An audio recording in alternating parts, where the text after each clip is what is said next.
welcome. We're at Kingston Gallery with Jennifer Liston Munson. Have I said that correctly? You did. Her incredible jaw-dropping exhibition, Looking In and Looking Out. So privileged to have had some background information on it, but I want our audience to have some of that as well.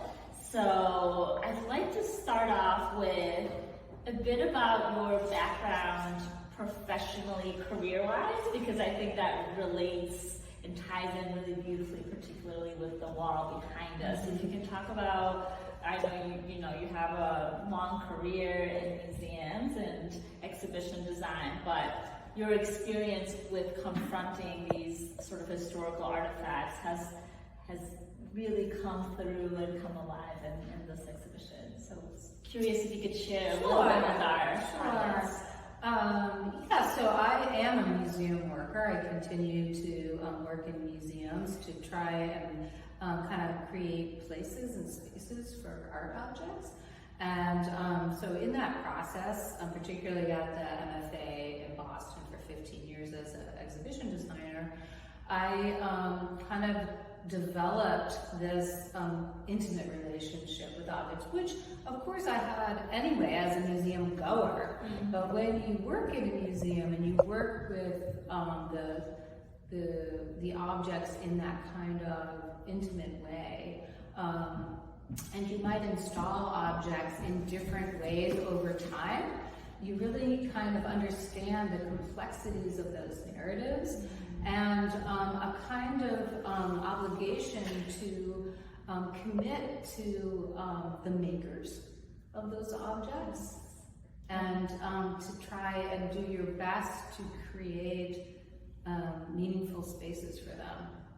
And so that's really beautiful. When you say commit, is that sort of a level of honoring them? Because that's what I really feel here, that you've honored them and also given them space for them to breathe, and then again, like relating back to your title, Looking In, Looking Out. That's right. We talked about this, but it does feel like they're coming alive, like they have a life now because we're interacting with them, and it's not stagnant. What I mean by that is we're not just looking at this, 2D piece, right? They have a relationship with us now. The gaze comes from them as well. That's right. That's really beautiful. So if you can expand on that. Well, this project started during COVID, and I was really lucky to have built this studio adjacent to my house on the same land that I could completely go crazy, which I kind of did. In the best possible way. Yes, in a productive way. Yes. And I really, I knew that I missed objects that I could no longer see. I couldn't go to museums, and I couldn't travel to see objects. And also, I knew that they were alone in the museums in their vitrines with no interaction.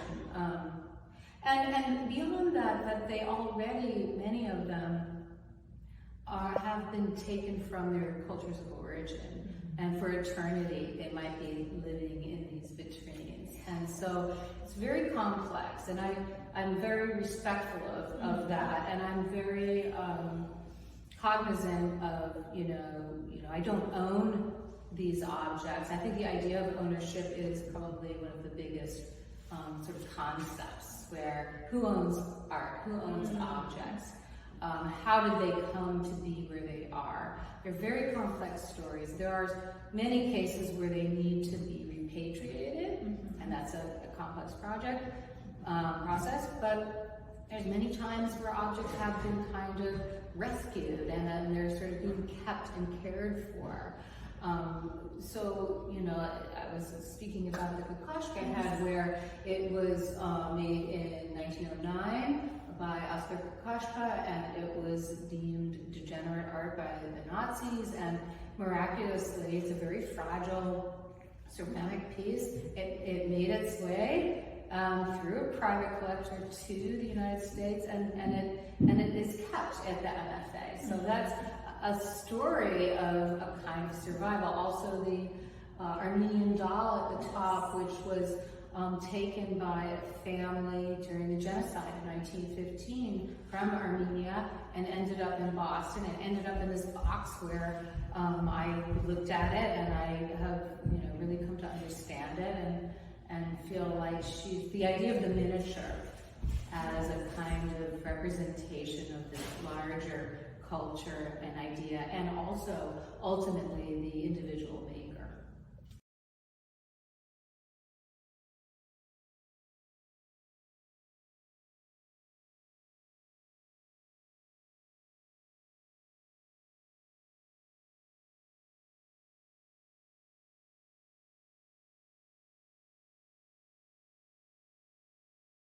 I mean, I keep saying that word, I read your statement, I've been looking at the work, and that's, I think what all of you will say when you come to this exhibition. There's so much to unpack.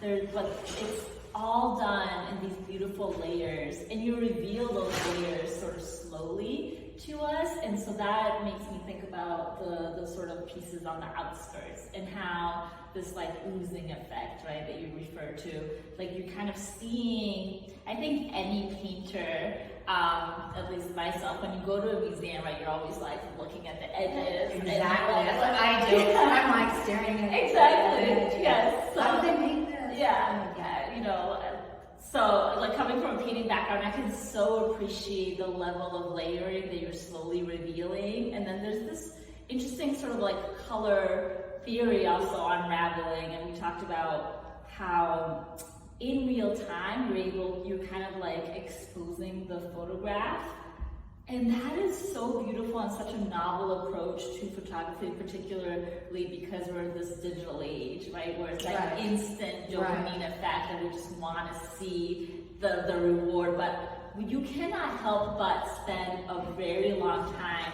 with these, and I don't want to say images, with these objects, right, because they're so tangible, and you're trying to figure out, you're trying to place them in history, but then also in contemporary society. So can you talk a little bit about your process and how in making them, but also in how you kind of made this large body of work?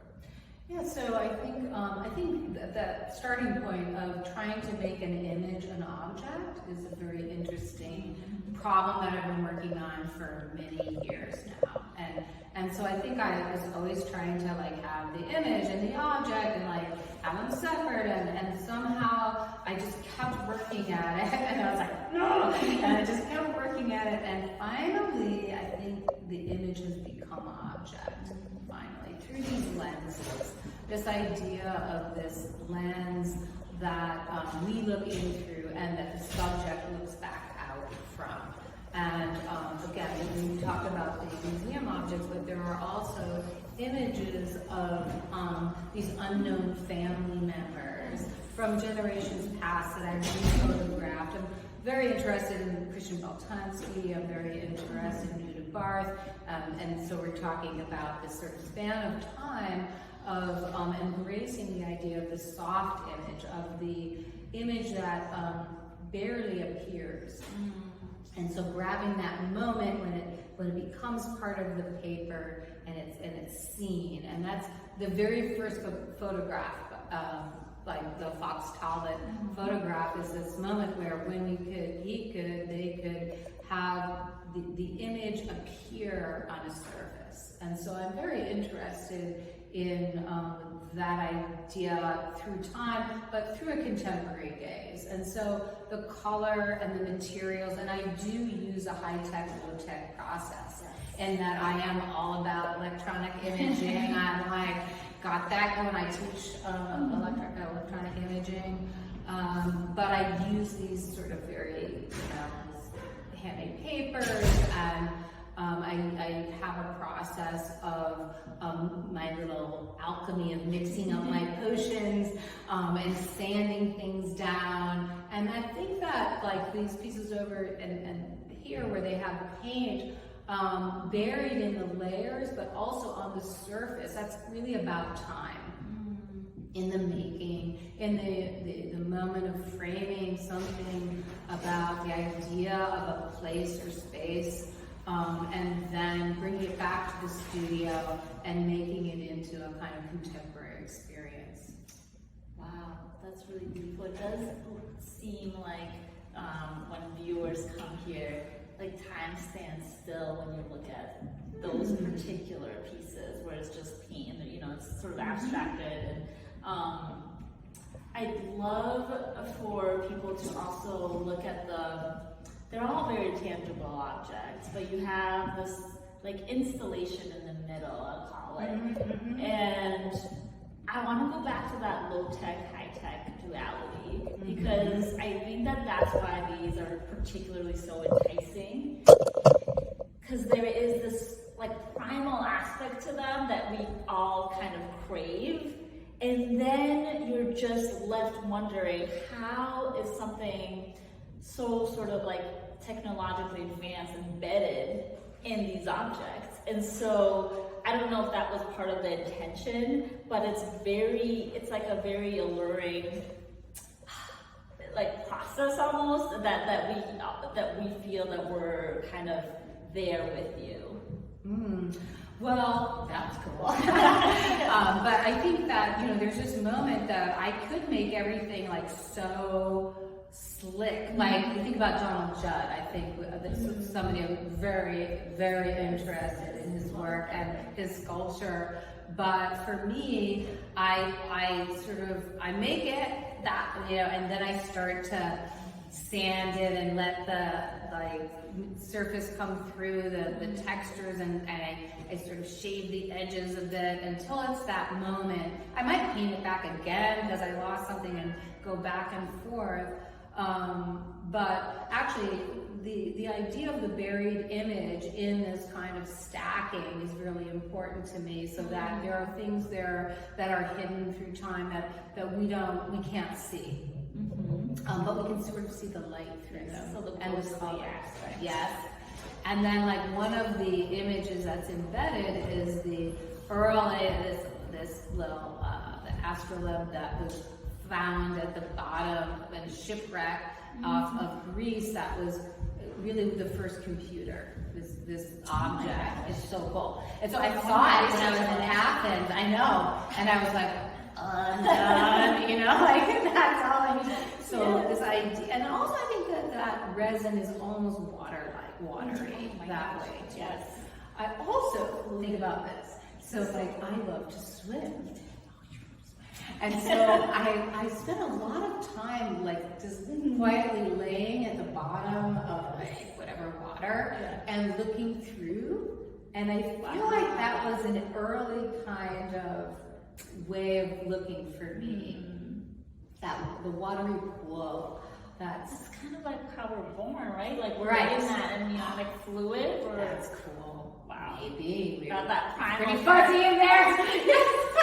That's very so interesting. Cool. Yeah. Again, and maybe that's where that word primal came from me, because it's sort of that water is so, you know, it's like the oldest kind of landscape. And it actually makes its way in a lot of your, you know, photography. So, or like the objects in there.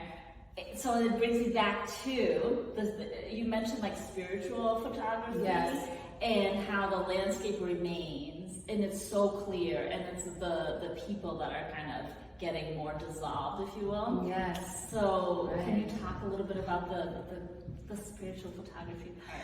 Well, I mean, I think that the thing that's always just been fascinating to me is spiritual photographers and spiritualism generally, which was quite a kind of way of being in this very place where we are now here in Boston in the 19th century.